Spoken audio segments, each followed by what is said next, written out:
right, this is Cannabis in History. Let's get a feel for what's going on. As you can imagine, we've got a plant that's been around since probably 8000 BC, so I'm sure, some new change in policy will get it completely worked out. But the bottom line is, I want to take a look at cannabis in history as if it were really three different histories. So, in a sense, we've got hemp, meaning industrial uses of the cannabis plant independent of any psychoactive or medicinal effects. Medical cannabis, which also goes way back, probably 2737 BC with good old Shenang, and its history as an intoxicant or recreational plant, and odds are high that goes back just as long. Want to treat these separately just because the historical events related to each are easier to sort if you kind of got them in this kind of scaffolding. So let's just take a look at hemp itself first. So here we've got a picture of the Transglobal Hemp Products Corporation. And basically they're just trying to point out, if we start on the right here, we've got hemp paper, which probably goes back to the year 100. You see some building supplies here. We'll talk a bit about hempcrete, basically the way to make certain building materials that are much more eco-friendly. The fuel, so the biodiesel created from hemp oil. We've got some drinks and food, basically, so the hemp seeds themselves have some novel and intriguing nutritional properties. And then textiles, so getting the hemp stalk into a fiber and then weaving the fiber into a rope or a form of cloth is a big plus. And finally, hemp oil-based shampoos and things like that. So we'll get into this, but this is not the usual set of products we see with other plant-based medicines.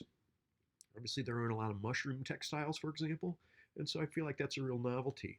I know that when you first hear about hemp saving the world and things like that, it's easy to be skeptical. I certainly was very critical of this literature when I got started, but truth be told, this is an intriguing way to make the best of our natural resources, and it's an ecologically good way to think about having these options. Oh, so with that in mind, on the left here, I've got Robert Fulton, the guy who actually did a lot of work on the steamboat, but he also invented a machine that would essentially wind twine into ropes that were based on hemp, and hemp ropes have been around for almost as long as sailing has been. And here's a woman who seems to be enjoying herself independent of any medicinal effects or intoxicating effects. She's in this really nice hemp-based hammock. Well, so how far back we look in here, it turns out hemp fiber, based on some art we found basically in what's now Taiwan or China, is something that folks at least used to decorate their clay pots back in 8000 BCE. I'm guessing that it may not have necessarily had medicinal uses at the time, but if folks had the plant around, who knows what they would have tried. Trying to get this into perspective, so linen goes back to 3500 BC and cotton only 2500 BC. So we're really talking about a plant that has been around a very long time, but that we've had industrial uses for literally millennia longer than any other fibers or fabrics. And I know there's been a lot of propaganda about the idea that, hey, hemp fabrics, they won't hold a crease or they won't hold dye or they're terrible. And I do have some hemp underwear and hemp socks. It's a little bit rough, but truth be told, if you're willing to do it in a cotton blend, it's going to be just like anything else. And even pure hemp fiber itself can now be very soft and fine, and it wears like cast iron. Truth be told, this is a fabric that's going to last a long time through multiple washings and worth keeping in mind. Oh, and so yeah, here's just another set of pictures. So here's a woman enjoying her hemp pants. You can see you can make the green khakis. It's a pretty natural extension. And the socks are just a little pricier than other dress socks, but they're going to last a good long time. Well, so here's a pretty elaborate timeline, and you probably saw this in my book. I just want to draw distinctions between sort of what is and what isn't key if you are going to take an exam in my class, for example. So the fact that it goes back to 8000 BCE, you know how humans just seem to love the legends of how things started. And so that would be a message, a key date to recall for uh, hemp-based questions like that, and everybody seems to love that. But the product itself has been around and in use for quite some time.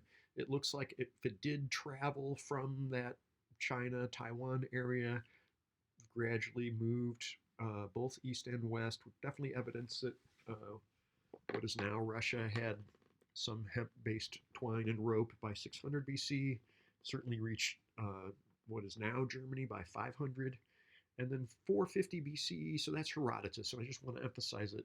This is another name, and I've got it all in caps. I must be pretty excited about it. Herodotus is, in a sense, the father of history and gets a lot of credit for that.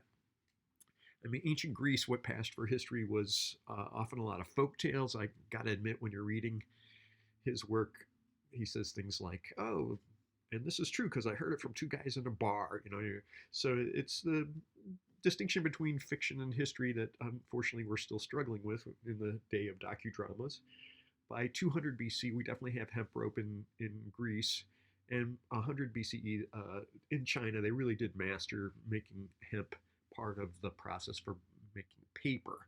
And we didn't have a ton of written records before then, in part because either you were going to carve it into a big rock, or you needed to find some sort of animal-based skin to sketch things on, and that just really wasn't convenient or necessarily eco-friendly. So this is a huge contribution that we owe Asia for.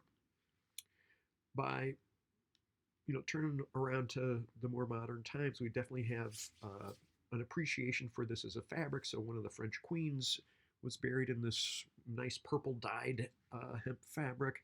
We definitely see the Vikings bringing it to Iceland by 850.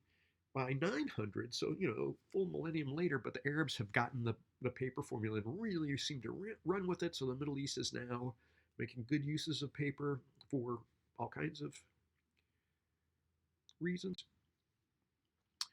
And then in 1884, Innocent VIII, so Pope Innocent VIII basically was really down on hemp, and I think it had something to do with the perception that this was a plant that was used in witchcraft. So that essentially he was intervening against anything that seemed to go against Christianity. So it's just a strange predicament to be in. And I'm sorry I have that out of order. I was so excited about talking about Pope Innocent VIII because that used to be my nickname. Everybody used to call me Pope Innocent. So the 1500s, so basically before the United States or even the United States, King Henry is begging folks to make sure that they grow hemp all through basically the United Kingdom at the time, and it was just so widely needed. Come the 1700s, again, King George's time was really pushing hard to make sure that all the colonies are growing hemp. Benjamin Franklin literally had to write a letter saying, "Look, we would grow stuff for you guys, but we're using every single thing we grow. Like, we can't." And so there were taxes and fines and all that kind of stuff. But yeah, basically the American colonies were required to grow hemp. And I think that is a nice indicator that it really was useful. Early drafts of the Declaration of Independence were on hemp paper. I know sometimes people love to say, "Oh, it's the Constitution was written on hemp," and that's not really true. But Thomas Jefferson and those guys, when they were working on the Declaration of Independence, had hemp paper just for writing the rough drafts, basically. By 1800s, we start to see a move to cotton, and the issue is partly problems with hemp is very difficult to work with. Thomas Jefferson, I mean, it sounds creepy today, but he's like, this plant is just too hard on the slaves. Obviously, you gotta harvest it and then let it rot, basically sit out in water, moist, humid area and get old so that you can break the stalks away from the other parts.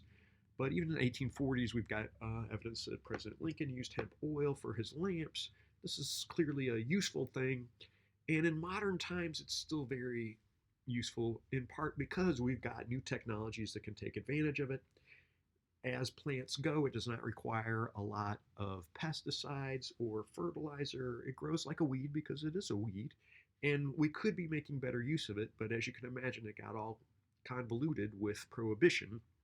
And we kind of lost out on a potentially eco-friendly strategy for making our products. Jack Herer, who I'm going to talk about more at the end here, essentially asserted that part of this too was some either collaboration or conspiracies among groups who were trying to sell wood pulp for paper. Hearst, who had a bunch of newspapers, is accused of being involved. He was in cahoots with DuPont, who was actually the uncle of Harry Anslinger's wife, and Harry Anslinger was the one who spearheaded cannabis prohibition here in the US in the 1930s. Well, so is there a return? We're constantly seeing moves to try to get hemp fabric and hemp products back here in the US. So there were new laws around the turn of the millennium. North Dakota had passed a law. And then thankfully, Obama signed a farm bill in 2014 basically saying, look, we're going to do research projects on growth of industrial hemp. SUNY Morrisville has a program that's really worth checking into if you're intrigued by this. And even President Trump signed a farm bill that has provisions for having hemp grown industrial for non-research purposes.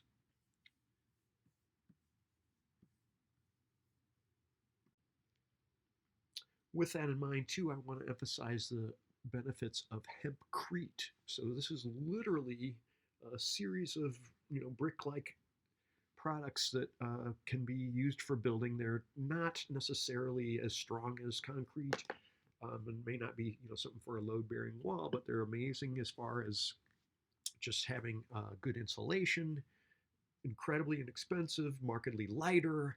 Of course, it's going to be more eco-friendly because it takes way longer to grow a tree than it does to make something like this. And concrete itself is often so dense and heavy and requires different processes. So it'd really be nice to go ahead and have this as part of our building materials. And there are some big projects that take advantage of the fact that it's more likely to resist mold. So even bricks, I grew up in Missouri doing brickwork, and bricks were the be all and end all, but a brick can get moldy. In contrast, these do not. They're incredibly fire resistant. You don't get termites, so wood products that end up getting bitten by termites, the termites have no interest in this. And so it's just definitely an option we want to keep in mind. It could keep things markedly less expensive and really good for the environment in contrast to some of our other building materials. Oh, good. So I'm getting that point across with the benefits of hempcrete. Again, it's non-toxic, so there isn't something like lead or anything like that in there. Mold, fire, and pest resistant. It's purportedly really durable. Obviously, it's not going to be a weight-bearing wall without some assistance, but definitely there. It's sustainable, so you can grow. Hemp is often ready to harvest in a few months rather than it takes a couple of years to grow a tree, for example. And a great insulator, so they do are pretty amazing for keeping temperature reasonable, holding warmth in or cold out, things like that. And then I'm going to go into the transition to the nutritional aspects of hemp seeds, but let's see if this video will save. We'll build from there. Thanks so much for tuning in, and we're going to pick up right where we left off here.